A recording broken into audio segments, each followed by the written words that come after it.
On September 1st, 2023, a progress meeting as part of the VARA project was held in the conference room of the Felidag Hotel in Yaoundé. Bonjour, je suis Ngomakani Cécile, conseillère technique environnement favorable à Care and Health Programme, CHP. Bonjour à tous, moi c'est Chet Miro, je viens de l'association politique Vigel. Bonjour à tous, Yann Tengo, je viens de Camfet. Bonjour, Abou Joseph, plaisir de venir.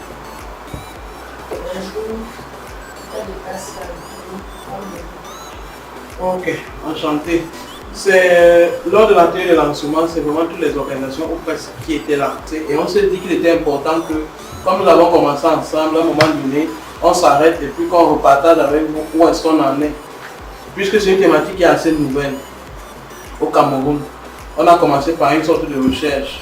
Donc là, nous allons vous présenter un peu le rapport évolutif de la mise en œuvre du projet. Et après la présentation, on va laisser un espace pour les questions ou bien les interactions. La recherche exploratoire qui a été initiée, du moins qui n'est pas encore finie, elle est en cours, a été faite conjointement par Dr. Poujou Larissa et par moi. Indeed, this workshop focused essentially on the midterm presentation of the data obtained to date since the beginning of the research. Those present, having already attended the launch of the project in March, learned about the results obtained so far and the difficulties that surrounded this research process. Nous avons eu comme recours ou bien revue documentaire les épopées qu'on a eues sur les réseaux sociaux, les vidéos que les gens ont eu à faire, des interviews, mais réellement de quelque chose d'écrit, il n'y en a pas, on n'en a pas trouvé. Effectivement, on a eu comme des faits divers et autres. Ce qui fait que la violence et la douleur qui entourent ces questions rendent difficile l'accès à l'information, surtout directement par rapport aux personnes intersexes elles-mêmes. Donc il existe de nombreux mythes qui sont liés aux fausses idées sur qu'est-ce que c'est que les personnes dites intersexes. Et à cause du tabou du sujet, il est un peu compliqué de combler le vide dans les domaines de la recherche, mais c'est pour ça justement que nous avons initié ceci. L'objectif de cette recherche étant d'avoir une idée précise, plus ou moins, sur la situation des personnes intersexes au Cameroun, tant sur le plan juridique, médical, légal, social et dans notre société, et aussi de l'état de lieu des dispositifs et outils qui peuvent accompagner l'épanouissement des personnes intersexes dans notre contexte. La recherche a été basée sur une méthodologie mixte, donc il y avait une partie quantitative, elle a été même essentiellement quantitative vu la méthodologie. Il y avait une partie qualitative, il y a eu un échantillonnage, il y a le recrutement des assistants. Le plan quantitatif, justement, on a fait des interviews, une bonne centaine d'interviews à travers le territoire. Ensuite, on a fait des focus groups avec des personnes précises, des cibles précises, dont les médecins, les personnels de santé, les psychologues, les juristes et les personnes intersexes elles-mêmes. On a mené comme ça 3 focus groups avec des catégories différentes.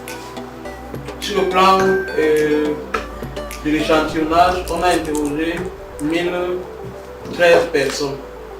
En fait, on a interrogé 1100 et quelques. Lors de l'analyse des données, il y avait des données incomplètes qu'on a dû retirer. Donc, ce qui était complet et exploitable était 1013 personnes.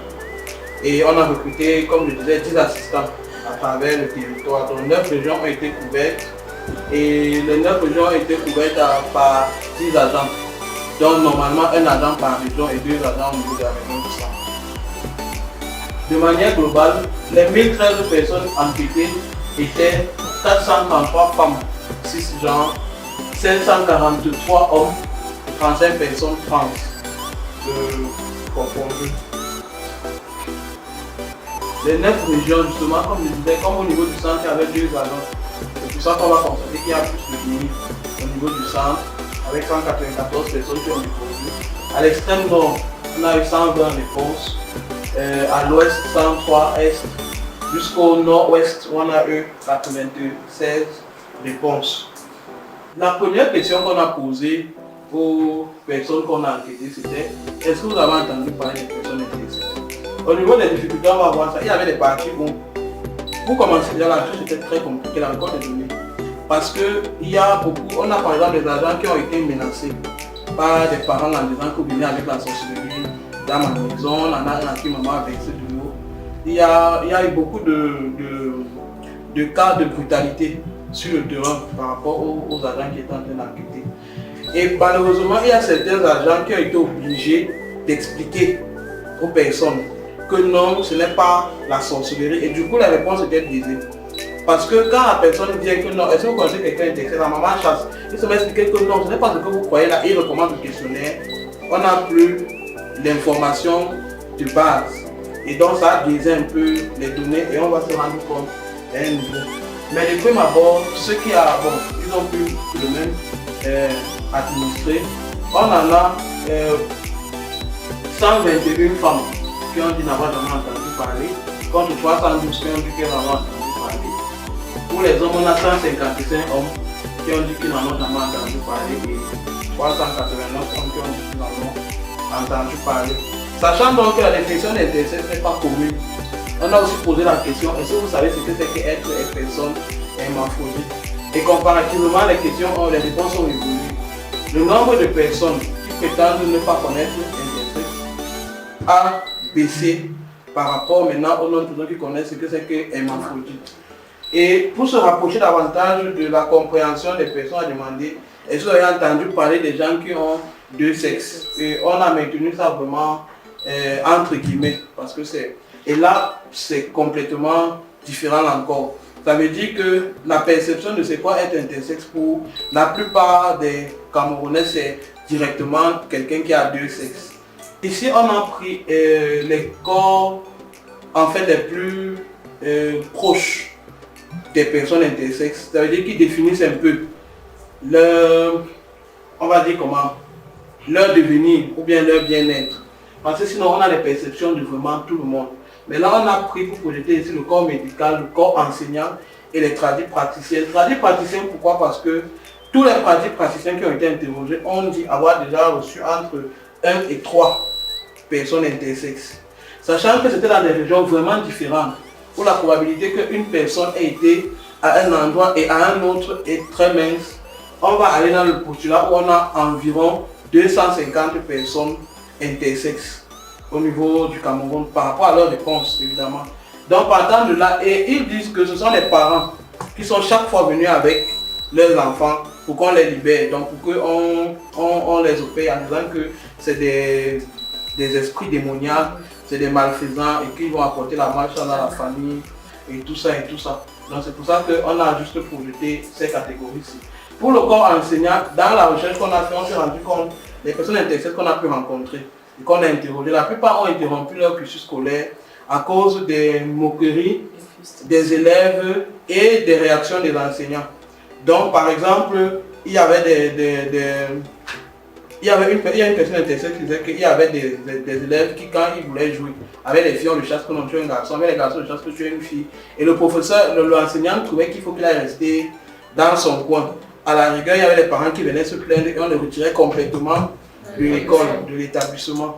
Donc, et on se rend compte que jusqu'à 88 enseignants sur 100 combien pensent que ce sont des personnes qui ne sont pas normales. Donc on comprend parfaitement justement ces réactions. Dans le corps médical, on a une bonne proportion qui pense que ce sont des personnes normales.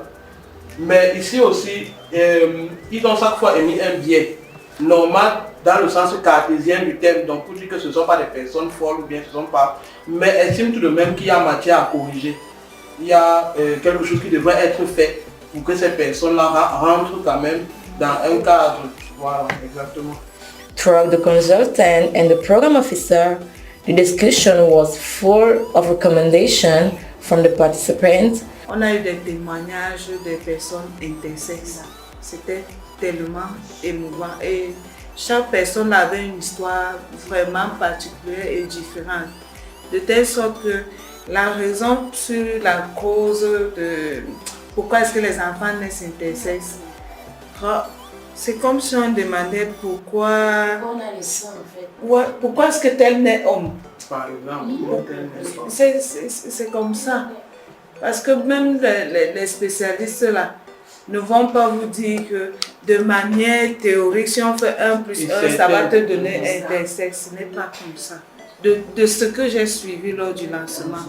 Et maintenant, de la présentation là, moi je pense que ce qu'on recherchait ici, c'est de savoir quelle est la perception que de manière générale les gens ont de intersexe.